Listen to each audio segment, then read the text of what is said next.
Hi, I'm Chris, Solutions Architect with Arpio. And in the next 2 minutes, I'm going to show you just how easy it is to set up and test disaster recovery for a Kubernetes workload hosted in Amazon EKS.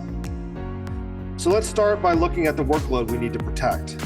I've set up a simple web application running in Kubernetes. It stores relational data in an Amazon RDS database. File data is stored on a persistent volume backed by Amazon EFS.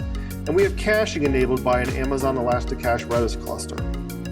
To recover this workload during a disaster, we don't just need to restore these data stores. We also need to restore the configuration inside the KATES cluster.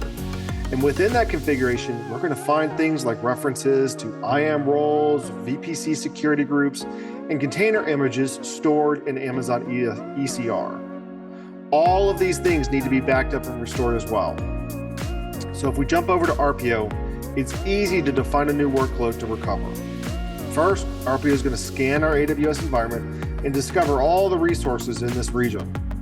We'll filter down to the EKS resources, which quickly gets us to the EKS cluster where this workload runs. Let's go ahead and select that. Now notice that when we added the cluster to our workload definition, a bunch of related resources also got selected. These are the supporting resources that the workload depends upon, and Arpio is going to back up and recover those resources as well. To wrap up, we'll add in the RDS database, EFS file system, and the Elasticache cluster, click Finish, and we're done. Now, a few minutes later, Arpio has had time to go back up the environment and replicate everything to our recovery region. But now it's time to run a DR test. Testing within Arpio will create a full fidelity clone of our production environment, but wrap it in a bubble so that our recovered workload can't interfere with our production workload that is still servicing our end users.